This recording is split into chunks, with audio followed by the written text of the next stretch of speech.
नमस्कार, बहुत स्वागत है आप सभी का। आपके साथ मैं हूं सोनल अखाड़ा। आप देख रहे हैं मध्य प्रदेश कांग्रेस में मची कलह थमने का नाम नहीं ले रही और ये तो कई साल हो गए। दरअसल इसी पर आज हम एक बार फिर से चर्चा करेंगे क्योंकि ताज़ा मामला गुरुवार का है, जब मध्य प्रदेश कांग्रेस की बड़ी बैठक में पार्टी के सभी वरिष्ठ नेता शामिल हुए, लेकिन पूर्व मुख्यमंत्री दिग्विजय सिंह और पूर्व प्रदेश अध्यक्ष अरुण यादव कहीं दिखाई नहीं दिए। दोनों दिग्गजों की गैर मौजूदगी के अलग अलग सियासी मायने निकाले जा रहे हैं। सूबे की सियासत पर नजर रखने वाले इससे कांग्रेस की 2023 की तैयारियों को देखते हुए अशुभ संकेत बता रहे हैं। तो वहीं बीजेपी को कांग्रेसी खींचतान पर तंज कसने का एक और मौका मिल गया है। इसी मुद्दे पर खास पैनलिस्ट हमारे साथ होंगे जो कि इस विषय पर हमसे बात करेंगे। उससे पहले एक रिपोर्ट आपको दिखाते हैं। पहले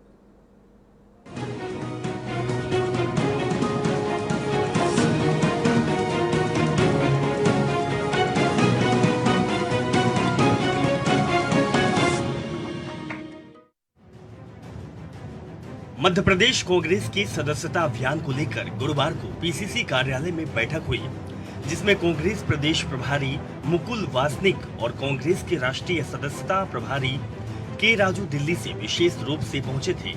इस बैठक में मध्य प्रदेश कांग्रेस के वरिष्ठ नेता और पूर्व पीसीसी अध्यक्ष सुरेश पचौरी और कांतिलाल भूरिया भी पहुंचे थे, जबकि बैठक में दिग्विजय सिंह और अरुण यादव के शामिल न होने का मामला गरमाया रहा।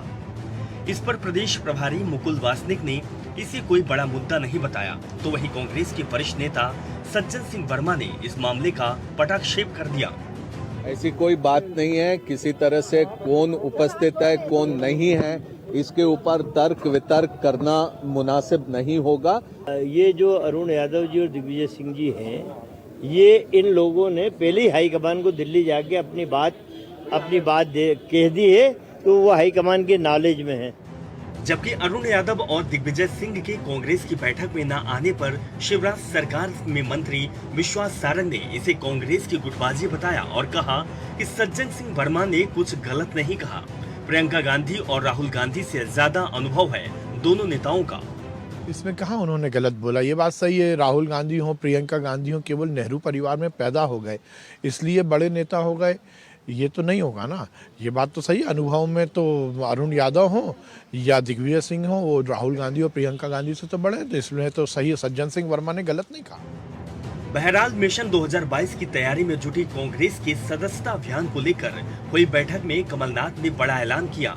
उन्होंने सबसे ज्यादा सदस्यता करने वाले जिला अध्यक्ष को सम्मानित करने की बात कही, तो वहीं जिला अध्यक्षों को टारगेट भी दिए गए। बैठक में पीसीसी चीफ कमलनाथ ने जिला अध्यक्षों को चेतावनी देते हुए 25 फरवरी तक मंडल सेक्टर में नियुक्तियां करने की बात कही, तो वहीं 25 फरवरी तक नियुक्ति नहीं करने वाले जिला अध्यक्ष से 26 फरवरी को इस्तीफा देने की बात भी कड़क लहजे में कही। जबकि दिग्विजय सिंह और अरुण यादव के बैठक में न पहुंचना चर्चा का विषय बना रहा। दिनेश शुक्ल, INS 24/7 भोपाल।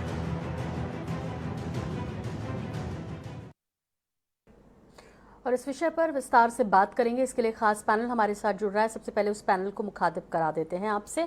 हमारे साथ जुड़े हुए कांग्रेस की तरफ से आनंद जाट जी, हमारे साथ है डॉक्टर सनवर पटेल, भाजपा की तरफ से हमारे साथ है संदीप पौराणिक जी, वरिष्ठ पत्रकार के रूप में। आप सभी का बहुत स्वागत है।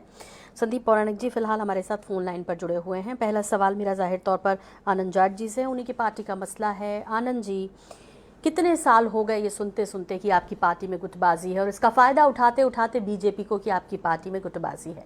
आखिर ये ख़त्म क्यों नहीं होती? एक बार फिर से मंच पर एक साथ नहीं दिखाई दिए, क्या वजह है? देखिए, ये जो आपके सवाल हैं, आपके आरोप हैं, ये बेबुनियाद हैं, निराधार हैं। मध्य प्रदेश कांग्रेस के अध्यक्ष आदरणीय कमलनाथ जी हैं, हम सब के नेता हैं और हम सब जो है एक परिवार की तरह पूरी मेहनत के साथ, एकजुटता के साथ आने वाले चुनाव में और मध्य प्रदेश में राजनीतिक सुधार के लिए लगातार कमलनाथ जी के नेतृत्व में काम कर रहे हैं। और इसमें जिस प्रकार की बातें की जा रही हैं, दरअसल आज जो है वो पार्टी के जो संगठनात्मक चुनाव हैं उसको लेकर चर्चा की जानी थी। उसमें जो राष्ट्रीय हमारे इसके प्रभारी हैं श्री के राजू जी और बाकी जो मध्य प्रदेश के चुनाव के संबंध में जो प्रभारी बने हैं उन सब के साथ एक बैठक की जानी थी। और इसमें मुझे समझ नहीं आता है कि भारतीय जनता पार्टी के जो मित्र हैं वो किस तरह से इन चीज़ों को ज़बरदस्ती तूल दे देते हैं। और मुझे आप लोगों के बारे में भी एक चीज़ ये कहनी है कि मीडिया जब दिखाता है तो वो कहता है भाजपा में 3 पावर सेंटर और कांग्रेस में 3 गुट। तो ये कांग्रेस के लिए बहुत पुरानी बात हो गई है, जब कांग्रेस में गुटबाजी हुआ करती थी, जब क्रेता और विक्रेता के रूप में मध्य प्रदेश में एक लोकतंत्र की हत्या करके एक सरकार बनी। उसके बाद जो है मध्य प्रदेश कांग्रेस से गुटबाजी समाप्त हो चुकी है और अब जो है हम सब जो है सारे एक नेता आदरणीय कमलनाथ जी के साथ कंधे से कंधा मिलाकर बाकी के सब लोग जो हैं वो काम कर। आप बीजेपी को तो ठीक है, अब आपकी पुरानी उनसे जो है जिस तरह का पक्ष विपक्ष का मामला रहता है, आरोप प्रत्यारोप एक दूसरे पर लगाते हैं, वो ठीक है। मीडिया को भी आप बीच में घसीट रहे हैं, आप कह रहे हैं कि बेबुनियाद है और इत्तेफाक नहीं रखते, आरोप लगा रहे हैं। अभी बहुत दिन नहीं हुए जब धरने पर बैठे थे दिग्विजय सिंह और कमलनाथ। दरअसल कमलनाथ जी को पता ही नहीं था कि दिग्विजय सिंह धरने का कोई कार्यक्रम कर रहे हैं। और सबसे बड़ी बात यह है कि वो दोनों आपस में वही मीडिया के सामने ये बातें कर रही थी, हम सब ने सुनी, वो वीडियो सबको पता है और किस तरह से नाराजगी है सबको पता है। अब आप कह लीजिए कि नहीं, ठीक है, वो सब छोड़ दीजिए, ये बता दीजिए कि यदि इतनी बड़ी बात थी, इतना बड़ा कार्यक्रम आप 2023 की तैयारियों के लिए शुरू कर रहे हैं, सदस्यता अभियान शुरू हो रहा है, तो जो पार्टी के प्रमुख है वही क्यों नहीं एक मंच पे थे? अरुण यादव क्यों नहीं थे? दिग्विजय सिंह क्यों नहीं थे? जी, मैं छोटी सी बात है, मतलब आप ये देखिए कि आपने अभी कहा कि वो दोनों एक जगह पर धरने पर दिख गए, आपको उससे परेशानी थी, आज वो नहीं दिखे उससे परेशानी है। मैं आपको बताना चाहता हूं, अभी 3 दिन पहले एक कार्यक्रम में आदरणीय कमलनाथ जी और आदरणीय दिग्विजय सिंह जी दोनों साथ में थे। कल जो है आदरणीय कमलनाथ जी जब सागर में संत रविदास जी के जयंती समारोह में उपस्थित हुए, तो उसी दौरान जो है दिग्विजय सिंह जी मध्य प्रदेश कांग्रेस कमेटी के कार्यालय में जो है उनको पुष्पांजलि के कार्यक्रम में उपस्थित हो रहे थे।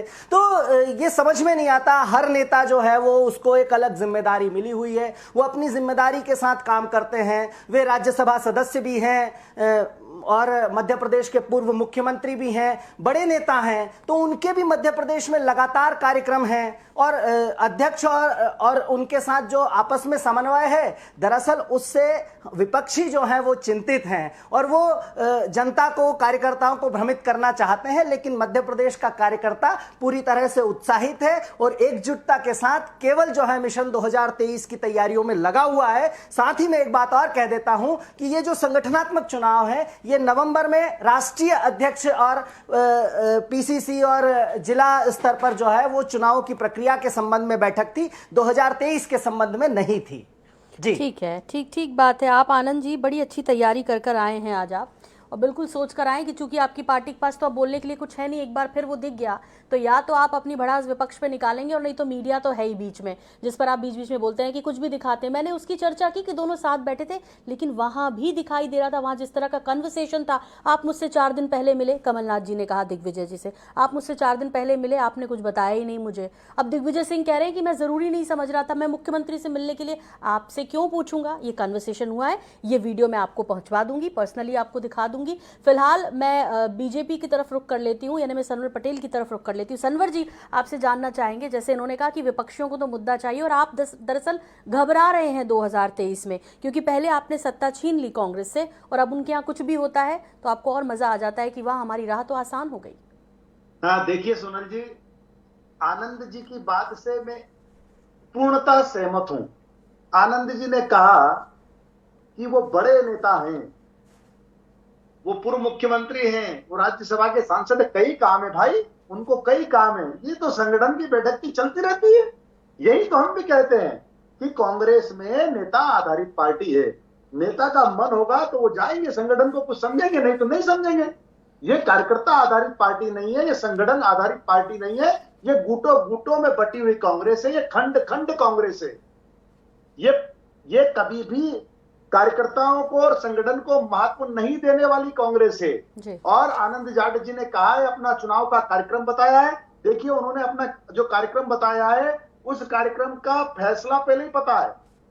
पहले उनके मंडलम के चुनाव होंगे, फिर जिले के होंगे, फिर प्रदेश के होंगे, फिर राष्ट्र के होंगे, लेकिन राष्ट्रीय अध्यक्ष कौन बनेगा ये पहले ही पेपर लीक है। वहां कोई दिक्कत नहीं है कि कौन बनेगा, प्रदेश अध्यक्ष कौन बनेगा पेपर लीक है, पहले ही सब रिजल्ट पता है कि प्रदेश अध्यक्ष भला बनेंगे, राष्ट्रीय अध्यक्ष भला बनेंगे। यहां इन्होंने सदैव कार्यकर्ताओं को दूर रखा है, कार्यकर्ताओं पर आधारित यह पार्टी नहीं है और उसी का परिणाम है। सदैव इन्होंने पिछड़ों को, दलितों को अपमान करने का काम किया है। उसका आज भी सत्य को प्रमाण की आवश्यकता नहीं है। आज अरुण यादव फिर वहां मौजूद नहीं थे, जिन्होंने 1 साल तक तैयारी की अपने चुनाव की और टिकट के समय उनको ट्वीट करके बाहर जाना पड़ा। आज अरुण यादव जी फिर इस संगठन की बैठक में मौजूद नहीं, दिग्विजय सिंह जी में मौजूद नहीं, तो ये गुटों गुटों में बटी कांग्रेस है, खंड खंड कांग्रेस है, जो आज हमारे सामने आपके चैनल पर भी हम देख रहे हैं कि इनकी बैठक में क्या हुआ। बिल्कुल, पिछले 1 महीने के रिकॉर्ड यदि उठा लेंगे तो समझ में आ जाएगा कि किस तरह से खटास है कमलनाथ और दिग्विजय सिंह में। हालांकि ठीक है, आनंद जाट जी मानेंगे नहीं, पार्टी प्रवक्ता, उनका धर्म भी यही कहता है कि आपको मानना नहीं है। वरिष्ठ पत्रकार का रुख कर लेती हूँ मैं। संदीप पौराणिक जी, आपसे जानना चाहती हूँ, वाकई में जिस चीज़ के लिए पूरी देश की यदि बात करें तो कांग्रेस धीरे धीरे धीरे बिखर रही है, ये सबको पता है। कल मनीष तिवारी ने भी एक ट्वीट किया था, उन्होंने कहा था कि मैं कुछ कहूँगा तो फिर मेरी दिक्कत हो जाएगी, लेकिन नहीं कहूँगा तो मैं खुद को नहीं रोक पाता हूँ। ये क्या है? और तमाम बड़े नेता जा रहे हैं, देश का छोड़ दीजिए, मध्य प्रदेश में तो आए दिन देखने को मिलता है। सोनम जी, कांग्रेस और गुटबाजी एक दूसरे के पर्याय हैं। हम ये कल्पना नहीं कर सकते कि कांग्रेस में गुटबाजी ना हो। एक चीज, पार्टी के लोग ये कह सकते हैं कि हमारे यहाँ आंतरिक लोकतंत्र है, लेकिन हमने और आपने जो भोपाल की सड़क पर कुछ दिन पहले देखा कि दिग्विजय सिंह जी और कमलनाथ जी की बातचीत की, जो आपने कहा कन्वर्सेशन की बात, उसमें साफ दिख रहा था कि कहीं ना कहीं कुछ गैप तो है। राजनीति में अगर संवाद नहीं है तो कुछ तो है गड़बड़। एक चीज मैं ये कहूंगा कि लगभग 3 साल पहले जब कमलनाथ ने मध्य प्रदेश के प्रदेशाध्यक्ष की कमान संभाली थी, तब कांग्रेस बहुत ज्यादा बिखरी नजर आती थी। तब आपको दिग्विजय सिंह गुट अलग दिखता था, पचौरी गुट अलग दिखता था, सिंधिया गुट अलग दिखते थे। धीरे धीरे कमलनाथ ने उस गुटबाजी को खत्म किया। वो सत्ता में आए, सत्ता में रहे, सत्ता से बाहर होने के बाद फिर कांग्रेस में लोगों के अंदर अपना अस्तित्व प्रदर्शित करने की लड़ाई शुरू हो चुकी है। मैं कुल मिलाकर के मध्य प्रदेश की राजनीति में दिग्विजय सिंह का और कमलनाथ के कद को लगभग हमें बराबर आंकना चाहिए। कांग्रेस की राजनीति में दोनों का कद लगभग बराबर है। जहां तक अरुण यादव की बात है तो अरुण यादव ने हमेशा पार्टी के लिए काम करने की कोशिश की, और उनके साथ जो हुआ खंडवा में चुनाव को लेके, वो सबके सामने, वो छुपा नहीं है। स्वाभाविक सी बात है कि आदमी अपना आक्रोश अपने तरह से जाहिर करेगा। अरुण यादव अनुशासित कार्यकर्ता के तौर पर दिखते हैं और वो कभी भी पार्टी के खिलाफ सीधा नहीं बोलते। लेकिन आपने गुटबाजी की जो बात की है, कांग्रेस फिर एक बार ऐसा लगने लगा है कि गुट वैसे नजर ना आए कि खुलकर बयानबाजी करें, लेकिन इतना तो तय है कि कांग्रेस में अब ठीक ठाक नहीं है। पचौरी जी को ले लीजिए, वो अलग चलते हैं, दिग्विजय सिंह जी को ले लीजिए, वो अलग चलते हैं, जो युवा नेता है वो अलग चलते हैं। जहां तक जाट साहब की आपने बात की, स्वाभाविक सी बात है, जाट साहब भी पत्रकार रहे हैं, और पत्रकारों पे सवाल उठाना एक कहीं ना कहीं ये उठता है कि कहीं क्या ऐसा उनके समय में हुआ है क्या? नहीं, ऐसा नहीं है। जो मुद्दे होते हैं सामने, वही चाहे प्रिंट मीडिया हो चाहे इलेक्ट्रॉनिक मीडिया में मुद्दे उठाता है। ये बात बिल्कुल सही है सोनम जी कि मध्य प्रदेश में इस समय कांग्रेस फिर ऐसे लग रहा है कि भोपाल से शुरू होकर बंटवारा और निचले स्तर तक जाएगा। अगर समय रहते कांग्रेस ने इस पर ध्यान नहीं दिया तो आने वाले समय में जो 23 की बात कर रहे हैं वो दूर की कौड़ी हो जाएगा। बिल्कुल ठीक कह रहे हैं। और अब तो समय बहुत निकल चुका है, अब तो बाकी जगह कैंपेनिंग शुरू होने वाली है। बीजेपी ने तो कई जगह कर भी दिए, जिस तरह से कार्यक्रम चल रहे हैं, लोगों को जोड़ रहे हैं।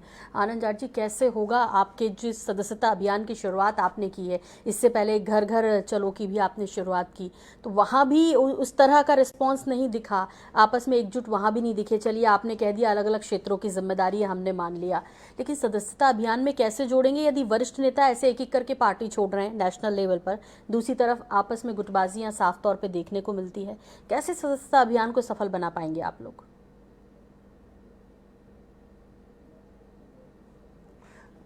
बड़ा हास्यास्पद बातें अभी मैंने सुनी, लेकिन मैं दो बातें कहना चाहता हूं। आखिरी बार लालकृष्ण आडवाणी जी ने कब सार्वजनिक बयान दिया था? मुरली मनोहर जोशी का तो मुझे चेहरा भी याद नहीं है कि किस तरह से वो मीडिया के सामने आकर बात कर पाए हैं।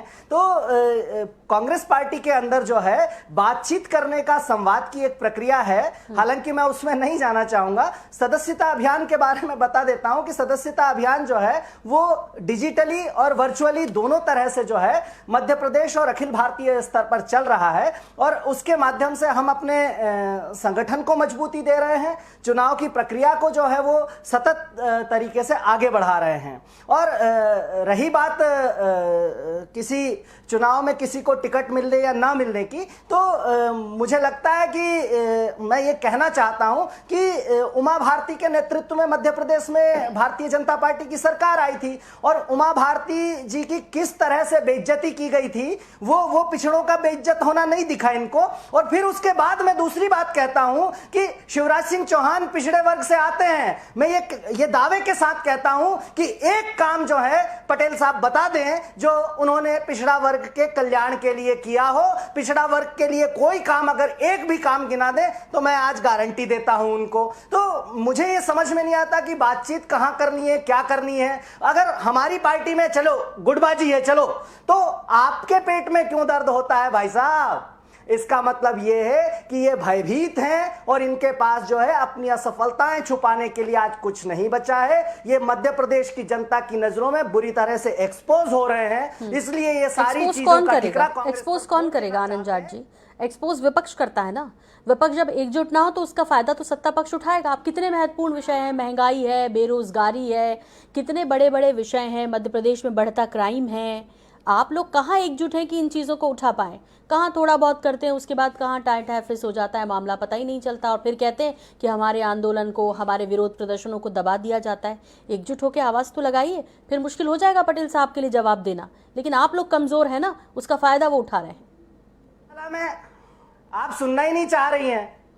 गौशाला में गायों की हत्या हो रही है, आज रीवा में कंकाल मिले हैं, उसके बाद जो है लगातार जो है यूथ कांग्रेस जो है बढ़े हुए बिजली के दामों पर, अभी जबलपुर में प्रदर्शन कल ही हुआ है, अगर आप कहें कि ना हुआ है। और उसके बाद लगातार कांग्रेस एकमात्र पार्टी है जिसने हमारे नेता आदरणीय राहुल गांधी जी के नेतृत्व में किसानों के पक्ष में खड़े रहकर दम दिखाया। एकमात्र नेता थे राहुल गांधी जी जिन्होंने कहा था कि इन कृषि कानूनों को वापस लेना पड़ेगा, और सच्चाई यही है कि वो कृषि कानून वापस हुए। मीडिया दिखाए ना दिखाए, उसका क्रेडिट भी आप खुद ही लेना चाह रहे हैं। किसान आंदोलन और जिन किसानों की वहां पर मौत हो गई इस आंदोलन के तहत, वो आंदोलन अलग था। आप लोगों को तो बार बार मना भी किया जा रहा था उस आंदोलन में जाने के लिए, घुसने के लिए। आप बहुत उसका फायदा उठाना चाहते थे। आनंद जी, अच्छे पत्रकार आप पहले रहे होंगे, पर मुझे फंसाने की कोशिश मत कीजिए प्लीज। मैं सनवर पटेल जी का रुख कर रही हूँ। सनवर पटेल जी, जल्दी से पहले तो जो आनंद जाट जी ने कहा है उसका जवाब दे दीजिए।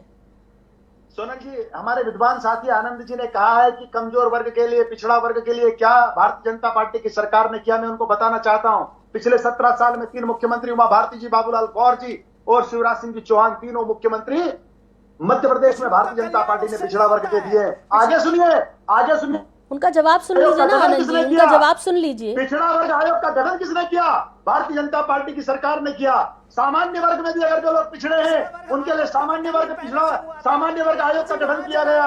पिछड़ा वर्ग को 27% आरक्षण देने के लिए प्रतिबद्धता भारतीय जनता पार्टी ने की। प्रति वर्ष 15 नवंबर को जनजातीय गौरव दिवस भारतीय जनता पार्टी ने मनाना शुरू किया। निरस्त वनाधिकारों को दावों का फिर से वितरण भारतीय जनता पार्टी ने किया। 35,000 वनाधिकार के पट्टे फिर से भारतीय जनता पार्टी ने उन जनजाति भाइयों बहनों को दिए। अब मैं तुलना करके बता दूं आपको कि पिछले 15 सालों में आपने क्या स्थिति थी और हमने क्या किया। आप कहें तो मैं तुलना करके बता दूं। छात्राओं को दिए जाने वाले लाभ, बिल्कुल को दिए जाने वाले लाभ, बताइए। 27% आरक्षण जो है, 27% आरक्षण दिग्विजय सिंह जी ने दिया था, उसकी कमजोर पैरवी की गई और उसकी वजह से जो है 2014 में वो खत्म हो गया। रामजी महाजन आयोग पिछड़ा वर्ग की मार्च 2019 को स्थिति आपने घोषणा की और और 19 मार्च 2019 को कोर्ट ने स्टे दिया। उस 27% आरक्षण का विरोध किया था और अभी पीएससी के लिए आरक्षण कोर्ट ने खत्म कर दिया क्योंकि आपने कमजोर सुनवाई की थी। उसके बाद आपने वकील खड़े नहीं किए। अब सुन लीजिए, आप किस प्रकार की बातें करते हैं? रामजी महाजन आयोग पिछड़ा वर्ग की स्थिति के आकलन के लिए किया गया। 3-4 में 286.45 करोड़ आप छात्रवृत्ति बांटते थे, जो 21-22 में 1594 करोड़ पंचायतों में पिछड़ा वर्ग का आरक्षण खत्म कर दिया गया। 660 करोड़ क्या किया? सिर्फ ओबीसी के मामले में, सिर्फ पिछड़ा वर्ग के कल्याण करने के मामले में आप दोनों इसी तरह बहस करते हैं, लेकिन वाकई में उनके लिए किया कुछ नहीं है। वो जनता आज भी परेशान है। क्या संदीप पौराणिक जी हम ये समझें कि एक बार फिर मजबूत विपक्ष का अभाव मध्य प्रदेश में जनता के सामने होगा? स्थितियां तो यही बन रही हैं जिस तरह के हालात हैं अभी इस वक्त। देखिए, विपक्ष, अगर आप विपक्ष पर सवाल उठाएंगे तो विपक्ष कहता है कि हमसे सवाल क्यों करते हो। वाकई में विपक्ष की जो भूमिका होती है वो जनता का पक्ष होता है। विपक्ष का मतलब ही जनता का पक्ष है। जनता के बीच अगर आप सक्रिय नहीं होंगे और आप ताकतवर नहीं बनेंगे तो सरकार से आप लड़ाई कैसे लड़ेंगे? कमी दिखती है सोनम जी, इसे बदलना होगा कांग्रेस को। कांग्रेस को ठीक है, एक आंदोलन जबलपुर का हो गया, बिजली का, रीवा में हो गया, इंदौर में हो गया। ये लड़ाई टुकड़ों में नहीं लड़ी जा सकती, ये लड़ाई प्रदेश स्तर पर लड़नी पड़ेगी। मुझे नहीं याद आता है कि पिछले कई महीनों में कोई प्रदेश स्तर का कोई बहुत बड़ा आंदोलन हुआ हो भोपाल और मध्य प्रदेश में। जब तक आप जनता की लड़ाई नहीं लड़ेंगे, ताकत और विपक्ष के तौर पर नहीं दिखेंगे, तब तक जनता आपके साथ खड़ी होगी कैसे? इसका मंथन करना होगा कांग्रेस को। अगर वो जनता की लड़ाई लड़ेंगे तो स्वाभाविक सी बात है, जनता में अगर भरोसा पैदा होगा कि ये हमारे हित की लड़ाई लड़ते हैं तो जनता उनके साथ खड़ी होगी। और अगर ये संदेश जाएगा कि विपक्ष सिर्फ अपने लिए लड़ाई लड़ता है तो मुझे मुश्किल लगता है कि जनता का साथ विपक्ष को मिल पाएगा। बिल्कुल ठीक कह रहे संदीप जी, लेकिन फिलहाल तो सभी अपने अपने अस्तित्व की ही लड़ाई लड़ रहे हैं। चाहे दिग्विजय सिंह की बात कर लीजिए, कमलनाथ की बात कर लीजिए, यूपी चुनाव में जिस तरह से ड्यूटी नहीं लगाई गई, उनको बुलाया नहीं गया, स्टार प्रचारक की लिस्ट में शामिल नहीं किया गया, ये एक बड़े मुद्दे हैं। कम से कम अपने प्रदेश में ही पूरा ध्यान दे दीजिए एकजुट होकर। आनंद जाट जी, उम्मीद है आपने बचपन में वो कविता पढ़ी होगी, मैंने तो पढ़ी है किताब में, कि एक लकड़ी को आसानी से तोड़ा जाता है और जब पूरा लकड़ी का गट्ठा होता है तो वो टूटता नहीं है। एक बार फिर से याद कीजिए और अपनी पार्टी और जो सदस्य नए जुड़ रहे हैं उनको ये विश्वास में लेकर कीजिए। सत्ता पक्ष कुछ भी बोलता रहे, आप मजबूत होंगे तो मध्य प्रदेश को मजबूत विपक्ष मिलेगा और जनता को आवाज उठाने का एक मौका मिलेगा। इसी उम्मीद के साथ सनल पटेल जी बहुत शुक्रिया। जो मूल मुद्दे हैं उनको भूल मत जाया करिए, ताक झांक करने से बेहतर है कि उन मूल मुद्दों पर विचार कीजिए, क्योंकि 2023 के इलेक्शन में आपको जवाब देना होगा एक बार फिर जनता के सामने। संदीप पौराणिक जी, वक्त देने के लिए बहुत शुक्रिया, बहुत धन्यवाद। आनंद जाट जी आपका भी। अखाड़ा में फिलहाल इतना ही, मुझे भी दीजिए इजाजत। नमस्कार।